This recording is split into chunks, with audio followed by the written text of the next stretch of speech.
Hello and welcome to our Andor recap. We've given you all now plenty of time, as always, to watch all the episodes. So if you haven't watched episodes 4, 5, and 6, be warned there are plenty of spoilers ahead. There is no trigger warning this week, but if you've got some little Padawans with little ears, maybe cover them for a portion of this week's discussion because Andor is continuously surprising me and reaching brand new, mature, emotive, and physical places. Yes, indeed. And if you want more, please like, share, and subscribe. And if you want to join the gang, make sure you search Explore the Force. We're over on Facebook, Instagram, Twitter, X, Threads. They're both the same thing. TikTok, and obviously YouTube. If you're watching again, please like, share, and subscribe. Right, let's dive right into this week's masterpiece. And as we've already said, it's been rated 98% on Rotten Tomatoes, and some people have obviously already seen them. So this week, Charlie, 4, 5, and 6 overall. What was your reaction? Oh gosh, I it was insane. So I thought episodes 1 to 3 were brilliant. Yeah, Episodes 4 to 6 just the bar was already like in the atmosphere, and now we've hit like the edge of the universe. Absolutely sensational set of television episodes. I was absolutely blown away. yeah, What I find really interesting is I was fully convinced that this week was going to be the Gorman massacre. That's kind of how fast same. they were going to be pushing the timeline. But actually, we ended up something like really interesting and different. I love when Star Wars takes the time to show not just the incompetency of the Empire, but the incompetency of the rebellion. Like it is still in its baby stages. They don't know Yeah, what the heck they're doing. I love that Cassian walks in and is like, no, yeah, no, absolutely not. yeah, yeah. I'm totally with you as well. This is peak Star Wars, isn't it? This is peak Star Wars, and there's still no Jedi, no Sith. It doesn't need that sort of stuff. We've got no lightsabers, but this is peak Star Wars. I'm like you. I'm loving seeing the rebellion and just how rough around the edges it is. You know, it's not what we've seen obviously in the originals and the sequels, if you like. Um, so much to dive into. Have you got a favourite moment though of 4, 5, and 6 overall? What's your overall favourite moment? For me, it's quite easy what I've got. But I'll start with you. My See, I wouldn't I wouldn't necessarily say that I have a favorite moment. It's more that this just happens to be my favorite set of episodes so far. And I know that's Yeah, crazy to say because we've only had half of the show, not all of the show. To all of the people w'ho've already seen all 12 episodes, I hate you. I don't really. that's mad that we're saying that already. That we've seen half the season already, Yeah, isn't it? that's absolutely mad. Um, Actually, one of my favorite moments, I've been really, really, really enjoying the interactions between Cyril and the Gorman front when they're like, have a spider. Yeah, yeah. For some reason, that just really tickles me. And like the whole scene with Cyril and his mum and her dragging the spider across the table and being like, "Oh, I'll name him Cyril, you horrible beast." I love her. I absolutely love her. My favourite moment, easily, was seeing my boy Saw. I absolutely love Saw I knew. Gerrera. I absolutely love it. And again, you know, he's no messing traitor and he's blasting that guy. Oh, there's so much to talk about. Like I'm just like, yes, Saw, yes. There's just no nonsense with him. Absolutely zero nonsense. And he knows what he wants. And like I said, he's like, you're staying here until I get what I want. Like, love it. Hmm. Love it. Again, peak Star Wars. Right. Same sort of score as last week. We're going to break it down into Hmm. people's arcs rather than individual characters. We're going to do it by pairings. We'll start with obviously the obvious Cassian and Bix. What a dream team they are at the minute. We're starting to see Bix come back to life a little bit more. What have you got to say on the Cassian and Bix stuff, Charlie? I've got so much to say. I think I spoke to Sydney about this after we watched the episodes that they weren't always necessarily a pair of characters that I saw as a couple who Mm, particularly had that kind of relationship and chemistry with each other. Obviously, there was interest in the first season, but nothing like this. And it's been incredibly beautiful to see how much Cassian cares for her, how much he supports her, and obviously Bix is going through it at the moment. Tony Gilroy is intent on pushing this character to the absolute limits. The response to the trauma that she's experienced is really human and really real, and obviously Yeah, quite shocking. That's intentional, and I think of all of the choices she could have made for herself to recover, for Cassian to support such a bold choice of killing the Doctor, yeah, absolutely here for that. The way she does it, the way it's organized, it was a beautiful line of story moving through these 3 episodes. It was extremely moving. yeah. Their intimacy and their closeness, their relationship, their playfulness. That's something I feel like we haven't really seen in a Star Wars couple since like Han and Leia. Yeah, yeah, fair point. There was there was a lot of playfulness and a lot of joking. One of my particular favorite moments from the last episode of the group is when Cassian's telling her about his character that he played while he was on Gorman, and he says, "I was so pretty." Yeah, yeah, yeah. No, I see that. I see that. Um, I was screaming at the TV. You know, when she started to do the medication. I don't want to say drugs. Yes. I'll go with medication. I was like, please no. I don't want Bix to go down this route, and I can see what's going to Yeah. go wrong. Um, but like you mentioned, we are seeing a bit now where you are seeing how much they do care for each other because they have got each other's back, which is absolutely brilliant. Yes. And I'm so glad that Bix got her retribution because obviously she got a lot of demons, a lot of things are haunting her, and then for her to get her retribution the way that she did, and then not even the fact that she got her retribution, it's the fact that Cassian joined her as well. Yes. Like this is a dynamite couple, like you said as well. We've probably not seen this dynamite couple since Han and Leia. Um, so I probably argue as well that this team that we're seeing is definitely up there in the Star Wars powerhouse rankings. Um, Absolutely loving it, and I'm starting to get James Bond vibes. You know, from Cassian. Yes. You know, the way he's getting around, and like you said, he's getting all these identities. He's so confident in what he's doing. So confident in what he's doing. It's just so good, and yeah, just seeing that, like you said, that wave of emotions, and we've seen Bix again for all 3 episodes. Like Tony Gilroy's just smashing this out of the park. His writing's Yeah. phenomenal. Um, I'm excited to see where they're going. We sort of do know where they go with Cassian, but we've not really spoke about him, or he's not on our little notes. Luthen, I think he's going to play on Bix to get at Cassian to get what he wants. Yes. I think there's something I there. I absolutely agree with that. I think it's almost cruel that we are seeing so much tenderness and sweetness and happiness from these characters because, as we all know in Star Wars, the second we're given anything happy and joyful, it is subsequently ripped away from us in the most heart-wrenching and Yeah, devastating way yeah, possible. Dave Filoni, I am looking at you specifically. It's a pattern that Star Wars likes to follow, and I know that it's coming. mm, You know that it's coming. We know that it's coming, but it doesn't make it any less painful, nor does it stop me falling hook, line, and sinker for the little dance that they did together. I'm really enjoying this using yeah, of dance and ritual to portray emotion and experience in Star Wars, specifically Andor. It's really, really beautiful and really, really beautifully done. Like yeah, I'm sure, like I have this with my partners, I'm sure you have the same with your wife, of these silly little things that you do with each other, these things that you pick up over time of being mm, together. And I think it just intensifies the humanity of these experiences, which is what makes it so much more devastating when things happen. Like we know Bix is going to die. That I'm sure we can all interpret that from the direction the story is going. I'm not sat here like imparting yeah, spoilers onto people or anything, but it, that is what's going to happen, and that breaks my heart. So yeah, to enjoy and to sit and indulge in these moments with them together, these intimate, private moments between them feels so special and like such a privilege as a viewer. yeah. I think you hit the nail on the head as well with the emotions because I think how he's doing it, how Tony Gilroy's doing it is exactly using real world things for people to relate to, Hmm. and that's how you Hmm. relate to a character in a movie, in a book. You know, you find common ground, and then you think, oh, that's like me, or I've been through that, or whatever. Um, and just jumping well ahead, really. Just thinking about Rogue One. Obviously, I don't think there's a relationship there with Cassian and Jyn Erso yet.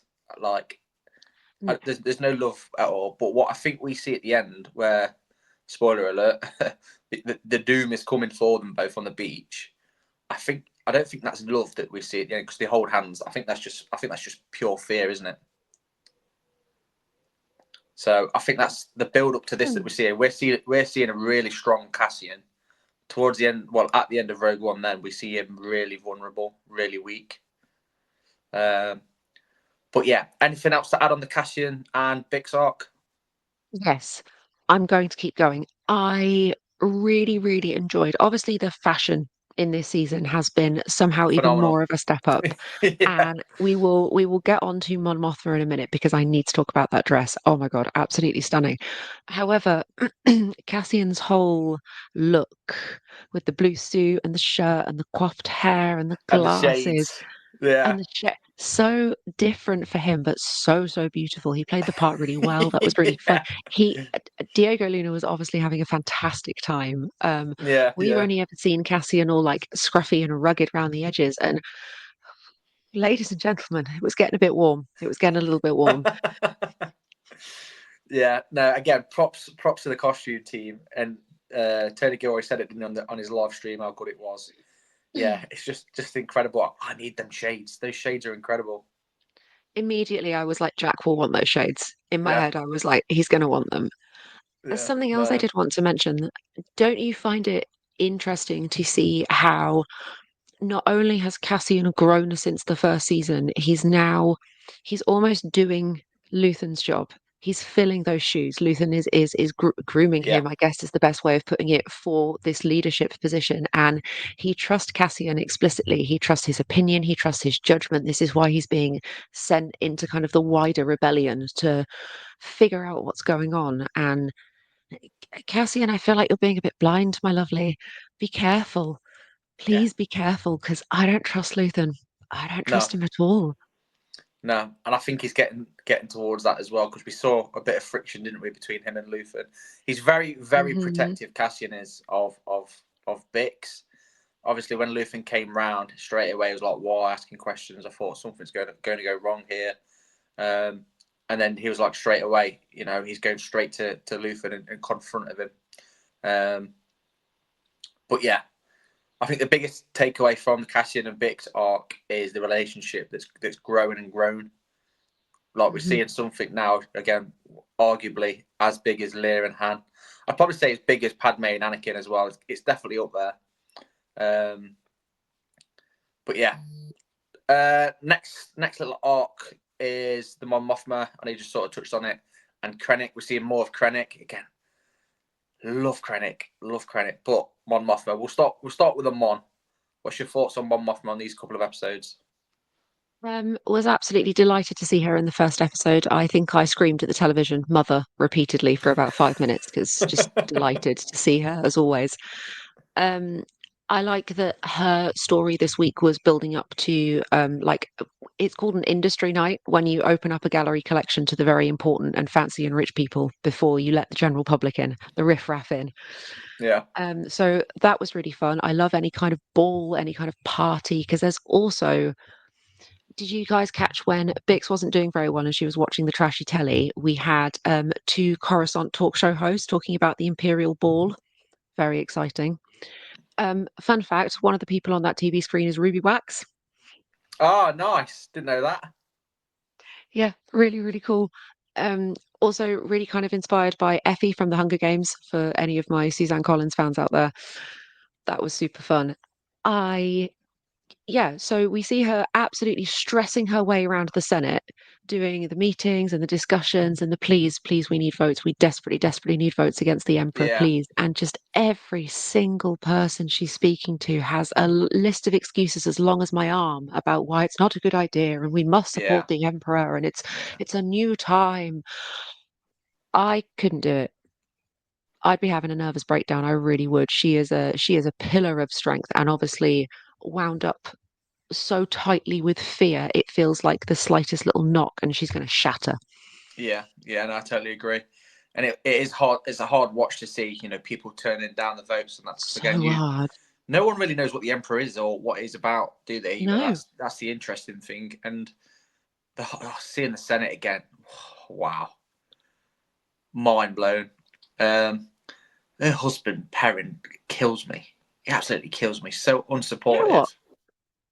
I feel like Perrin got a couple of extra points this episode. He actually seemed in a better mood, and he seemed to be a little bit nicer to Mon Yeah, Mothma for the first time in a few episodes. He was nice and supportive with her, and okay, yeah, okay, yeah. No, I saw that. I did actually think he's a little bit better, but he's just in the kindest way possible. And I know it's like make believe, but he's so pathetic. Like, he come on, is, mate. isn't Like, he? she is such a strong woman with him. Um, really interesting. I know we'll talk about the costumes, and that is when they went to the fancy um, to Davos place. You know, they're walking around the artifacts and that, and obviously there's the undercover mission going on at the same time, which we'll touch on later. Uh, and also we get loads more Krennic. Ben Mendelsohn's obviously killing this role as usual. Um, I'm loving the cape he had on as well in that, and you see all like Coruscant's hierarchy, isn't it? That's there pretty much. Um, I think there's something with those artifacts as well, like an Easter egg. I'm gonna have to watch it back. There's definitely something like an Easter egg in there. There has to be. Um, So I was scouring through those shots of inside his kind of gallery collection, and also the slightly different angled shots of sorry, of Luthen's shop that we get.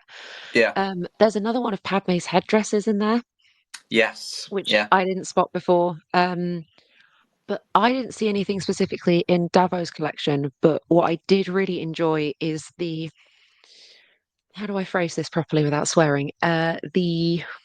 The sharp tonguedness of political discussion where there are layers layers of discussion happening where you're talking about one thing but Yeah. actually you mean about four other things, and it's all very pointed and very particular, and you can see Perrin like creep in to be like, whoa, Mm, now everybody, mm. let's be nice, everybody. Krennic looked sensational. Like, I know the It did, Empire didn't can he? get dressed up, I know that they have fashion sense, but Crisp. damn, the sash, the Yeah. tassels. Love it. You can confirm this probably more than I am. I'm less knowledgeable, but it reminds me very much of like a like British military dress uniform and that sort of Yeah. thing. Yeah. Yeah. Yeah. I looked at it and I was like, that is crisp, and that is fitting for someone of a Mm. director as well. It looked outstanding. Even all the officers as well. When they're walking around the ball, you know, all suited up. I love it. I think it looks amazing.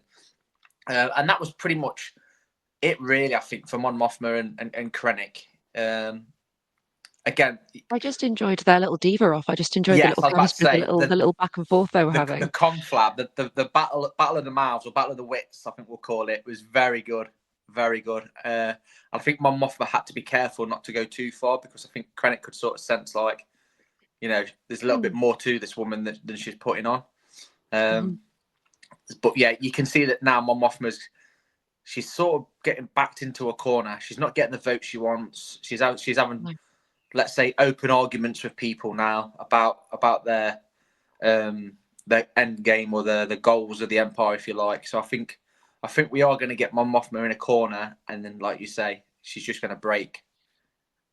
I think Tony Gilroy's writing specifically in this last set of scenes is really, really interesting because it's almost frightening how many pieces of the puzzle were all in the same room as each other. You've got Luthen, you've got Claire, you've got that ginger Imperial spy who is somehow still being a spy. I don't know how he wouldn't have quit. I'd be Yeah, shaking in my boots regardless. yeah, You've got Mon Mothma, you've got Krennic, you've got all of it together in one space, and everything is so painfully close and coming together and discovering one another and being uncovered, and the tension just ramps and ramps and ramps. But it's not just a continuous increase; it's layers of tension that's been informed from the very first episode of season two that we're still experiencing in episodes four, five, and yeah. six. And I'm unsettled. I'm constantly unsettled whenever anybody's in a room with each other because who's listening? Yes, Walls have ears. yeah. It's not safe It's a anywhere. masterpiece. Yeah, yeah. Absolute And masterpiece. and like you said, I think one of the tensest scenes is when she's trying to get the Kayla is trying to get the listening device off the codex, and obviously she's using the spy to move that. But at that moment, it's like if she's caught, I know obviously we know that it all goes well to a degree, but if she's caught, that rebellion's done straight away. You know, Yeah, everything is literally in the it's balance all the time. it's such. such a high risk, high stakes decision to make. Obviously, completely necessary. Yeah, yeah. At first, when the story with obviously we'll touch on it a little bit more when we talk about Luthen and Claire, but the implication that there was a forgery and a fake inside Davos' collection made me worry that are all of Luthen's pieces fake?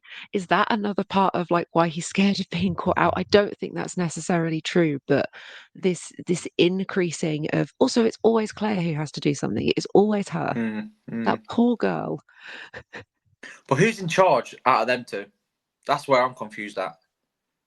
Because I don't think Luthen's the boss in that shop. Like between the both of them, I Oh, think Clay is a lot. let's just talk about Luthen and Claire because we're here and we're on Yeah, it. let's go for it. I really enjoyed the expansion of their dynamic in this episode, Yeah, particularly when she was talking to him. I very much enjoyed the line of, "Are you done? that's what I Are mean. you done?" I'd love to know how they became part of the rebellion. I think we'll find out. I still think she's Cassian's sister, you know. Do you reckon? The more I watch it and the more I just just call it a theory. Just Could you call it a imagine if it was theory. If Bix? Oh my god, oh no. we've gone from No. Luke and Leia to Cassian and Bix. Tony Gill was like, "I've just trumped you, George. I've trumped you, George." That would be Surely not. absolutely horrific. Surely not. Um, I love that when Luthen is on Coruscant, he's back in the wig.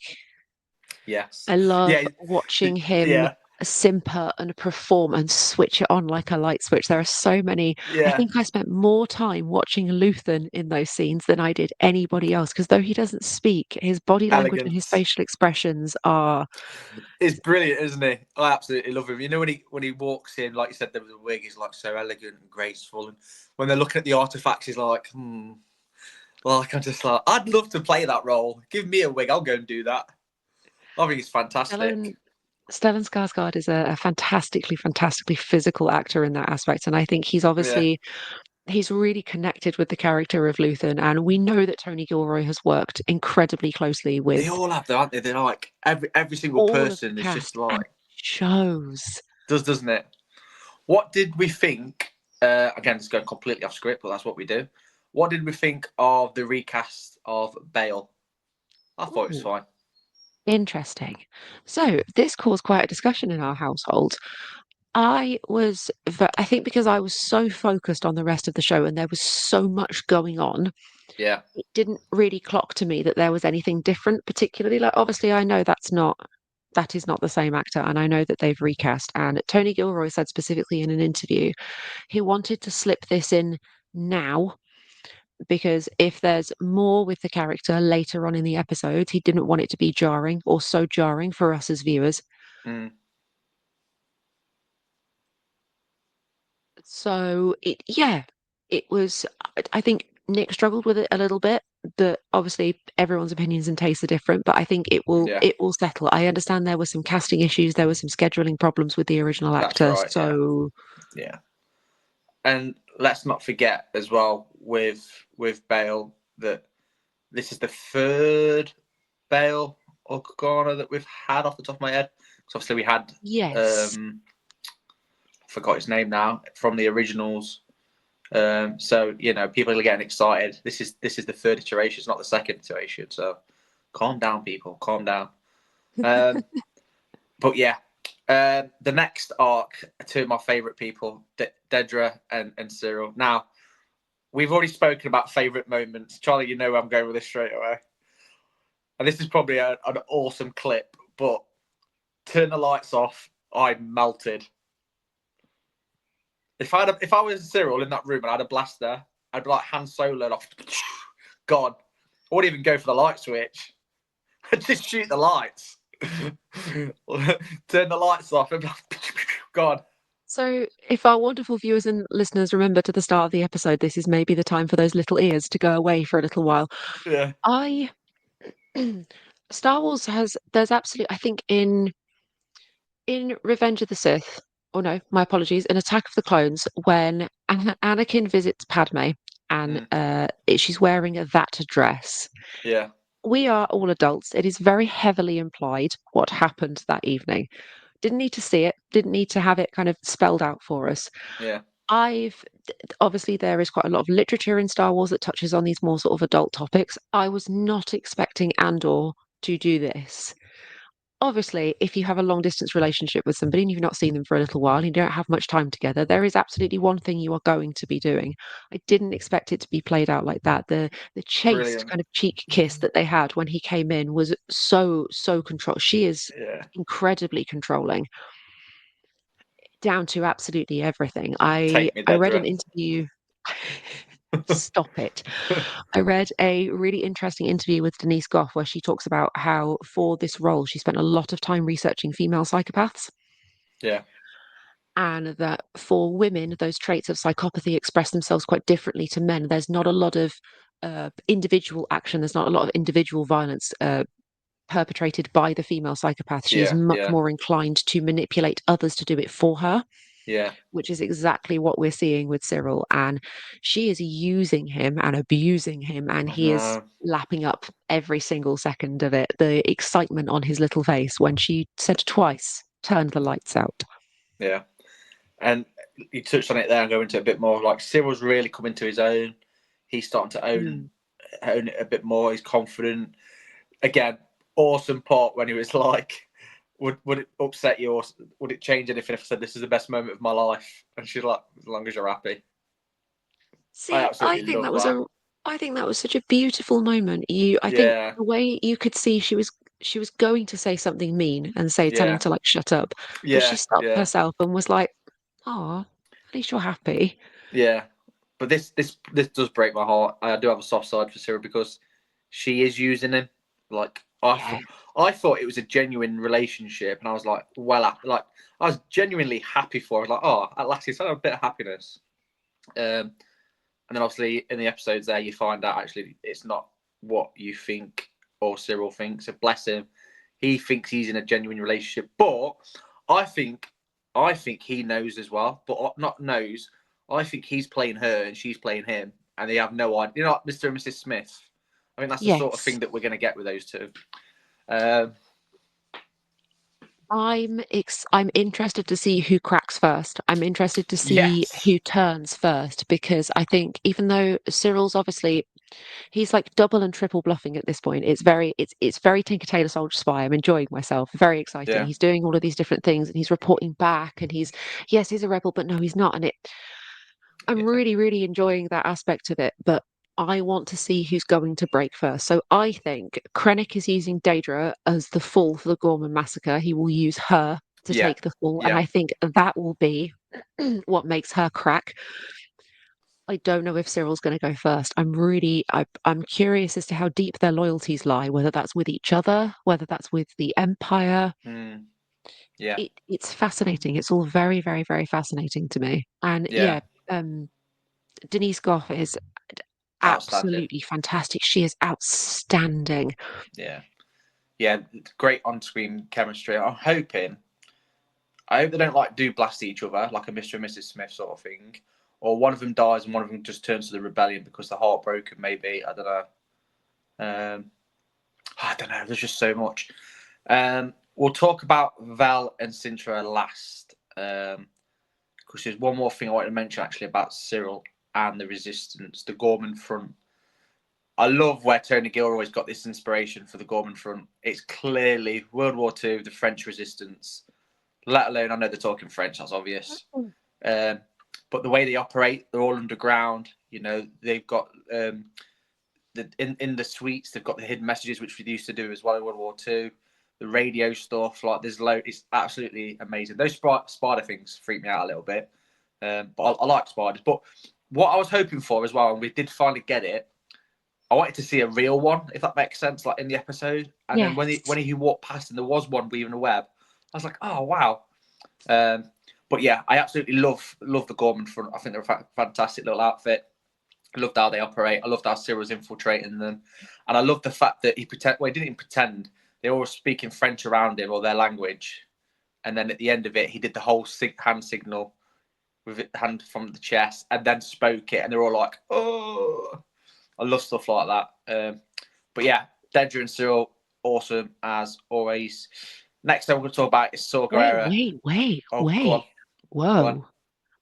I wanted to talk about the Gorman front as well. It's thank you for reminding me actually. I insist on titling this episode "Do You Hear the People Sing?" because I am a huge, Yes. huge Les Mis fan, and all I Yeah, could think about was "Do you hear the people sing?" continuously, just yeah, in the back of my head the entire episode. I really enjoyed this French, French Canadian, yeah, Belgique. There were loads of different influences of like French dialect in there, whilst also stuff that was completely new. I heard lots of French words that I recognized used for words that that's not actually what they mean. So that was really fun. yeah, Yeah, all of the underground, the radio stuff, massive, massive links to World War Two. I wasn't expecting this kind of rebellion front, but I've been really, really enjoying it. All of the banners, the berets, yeah. I Cyril and love his it. little beret, kill me.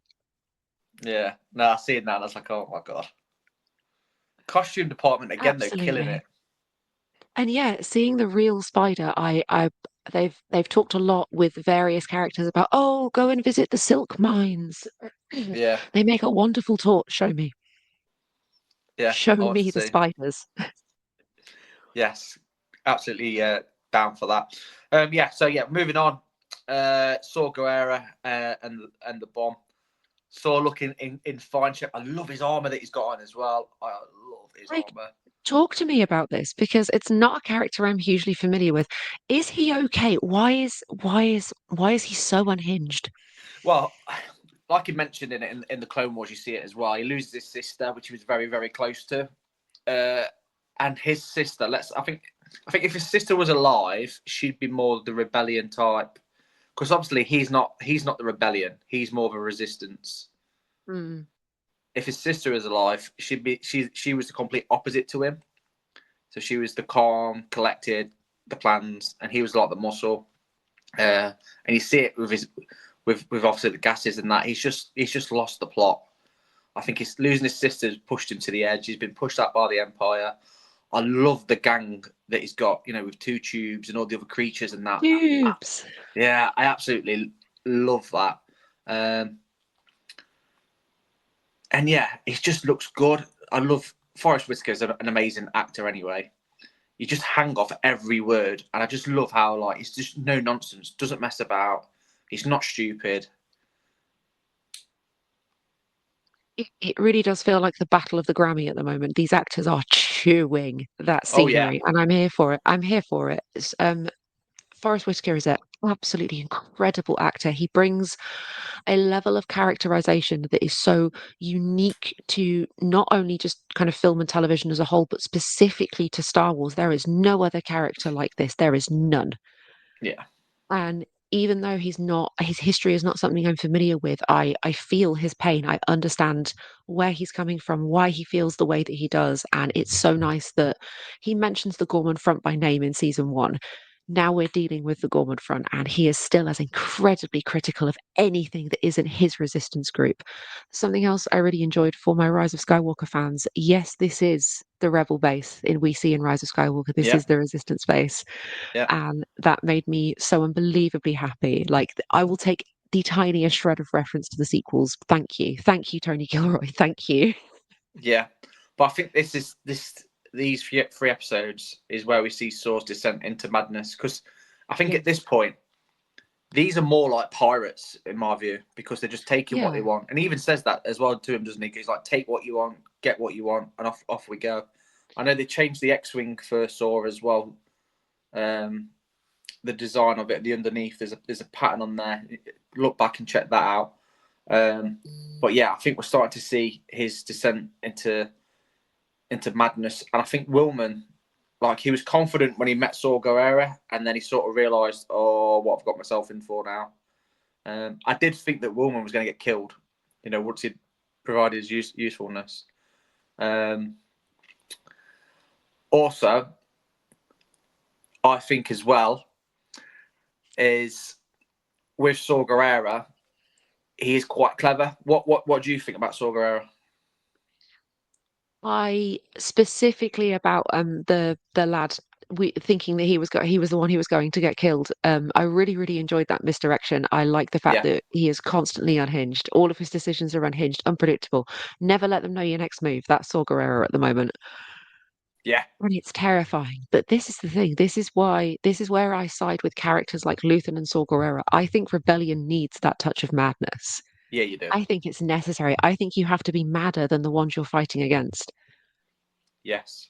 Well, Because they how say do that, you don't gain any they? kind of upper hand? He uses the Empire's weapons, or they become the Empire to beat the Empire. Yeah. So This teaching of all of these different combinations for a bomb. If anybody has been recently playing Oblivion and wants to hit their head against a brick wall over that lock picking, I'm really starting to understand how people are feeling in Star Wars right now because oh my that goodness, bad? I want to throw my controller out of the window. Is it that bad? It's great. It's Um, horrific. Next one is the biggest arc, Val and Sintra, and I know this really hit home for you. So I'll let you start us off with this. Right. First and foremost, Tony Gilroy, you and I need to have words. I will be making many, many, many veiled threats against you. I won't really. I I hate the it's referred to as the it's referred to as the tragic gay trope where you have two queer characters deeply in love with one another and then immediately one of them dies. I hate it. It breaks my heart every single time. Can we let them be happy? But I didn't think we would ever get a full and extended same-sex kiss on screen in Star Wars. I was fine with the seconds we got in The Rise of Skywalker. I'm sure people remember it barely. And obviously there was no kind of kiss for them in season one. And Tony Gilroy made a point of saying that he wanted it to be genuine and respectful. He didn't want it to come across as performative or anything along those lines. And actually, what we ended up with was something that was so. I've said it a lot in this episode already, but something that was so pure and so human. And Sydney and I were clinging onto each other, squeezing each other's hands so hard from the second it started to the second you see Vel holding Cinta's body. And I just, oh gosh, the tears I cried. It was beautiful and emotional and important, so unbelievably important for Star Wars. And I don't think anybody has the right to sit and say that Andor is bad television or No. isn't good Star Wars because this is without a doubt the best Star Wars I have ever seen. It was Yeah. powerful, it was emotional, it was authentic, it was so deeply authentic. I cannot express that enough. It wasn't glamorized or it, it was just genuine and beautiful. It was the same mirrored energy as we saw Yeah. from Bix and Cassian. And I think I liked this contrast of this is how the Empire do it, this is how the real people in the world do it. And Yeah. just, yeah, so, so beautiful. Yeah. And again, similar to Hannah and Lear's connection, Val even admits, she's only doing this job so she can see Cinta, and then it all ties down, and then suddenly everyone's falling in love again. Everyone gets really happy. And the fact that just before the operation, Val as ever is trying to whip the rebels up and be like, we need to understand the chain of command. Everyone needs to know and understand who's the boss, because if we don't, things are going to go south. Funnily enough, someone doesn't stick to the plan. Things do Oh, go south, and then there's that shot, and then Fell is there holding Cinta's body. Um, the guy that caused the shot suddenly changed, didn't he? He's like, I'll take the body, don't worry. Like, I thought that was a bit weird. Like, you've just caused that, and now you're like, yeah, I'll take her away, no problem. Um, but again, Val regained herself. She did go a bit crazy at the guy, I and she mean, basically told him, understandable yeah, she told him, that you'll make up for this. every single day of your life you will carry her with you. Every single day. Don't you dare cry. Yeah, yeah. I love that. I love that. I thought that was very fitting. Um, Bit gutted though that we lost in as quick as we did, I guess. But like you said, Andor wouldn't be Andor if we haven't Andor lost wouldn't at be least Andor, and one loving person. this this ramping up of the casualty, this ramping up of the loss, and this all I can hear in the back of my head is Luthen talking about sacrifice. Yeah. And have you given it all? Are you willing to give it all? That's what this is. This is what they're doing for the characters in the show. This is what we're having to accept as viewers, that if we want success, if we want the rebellion to win, we have to give these characters up. We have to say goodbye. Yeah. And it's just so beautifully crafted. Thank you, Tony Gilroy, for as a queer person in a long-term same-sex relationship with somebody, thank you for providing such genuine, emotive, and accurate portrayals of LGBTQ relationships. But please don't do that to me again, because I emotionally cannot recover. Yeah. Thank you. Thank Yeah. you. Another outstanding week of Star Wars. I can't wait again for next week. Last but not least, what do we think is going to be happening in the next 3 episodes? Right. So I've had many heavy discussions about this with people. So initially, I thought we were going to get another week of build-up before the Gorman massacre. We didn't even get a chance to talk about the Moff Tarkin massacre. Absolutely Oh no, we horrific. didn't. Yeah, yeah, Absolutely horrific. I feel like the torture and the torment, again, just this constant idea of ramping up and ramping up and ramping up. But what I actually think is, I think next week is the Gorman massacre. I think yeah, next week is the big one. And then the yeah. last arc is this really quick build up to Rogue One. Rogue And I One. think that's when we're going to get K2SO. Okay, yeah, That's my theory. I interesting. don't think we're going to get him next week. No, I think we're the last one. Interesting. That is my thinking. And I'm gunning for a big Mon Mothma monologue next week, maybe. I'm Yeah. thinking maybe she will be monologuing over the footage of the massacre. This is my feeling, that she will I be doing her big yeah. Senate speech So while I'm we're similar to you. watching. Yeah, I think we're going to see the fall of Mon Mothma in the Senate next week, and Cassian's going to realise he needs to get her out. Mhm. That's what I think we get next week. I think Luthen goes next week as well. Hopefully we see more Saw. I want to see Saw Gerrera in action. That's what I want to see now. I've seen him doing everything else. I've seen him blast someone. But I want to see him in action. I want a good battle now. I want Saw Gerrera in battle with two tubes as well. Nice, I'd love to nice. see his little crew. But yeah, awesome. So yeah, as always, I think we've had a good, quick chat. Again, anyone that's watching, listening, leave your comments below. Let us know what you think on episodes 4, 5, and 6. Hmm. Hopefully, we've given you more than enough time to watch all 3. Thank you very much for joining us. As always, make sure you check us out. We're on all the social medias, Explore the Force. And if you want these cool hats, mugs, shirts, whatever it is, head over to Okay. Redbubble. Go get one.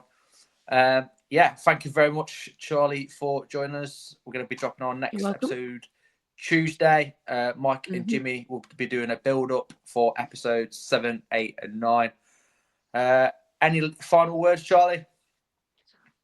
Just another fantastic week of television. Honestly, I am living, loving Star Wars right now, having a brilliant time. Brilliant. Well, as always, again, thank you so much. Everybody watching, listening at home, take care, and may the Force be with you.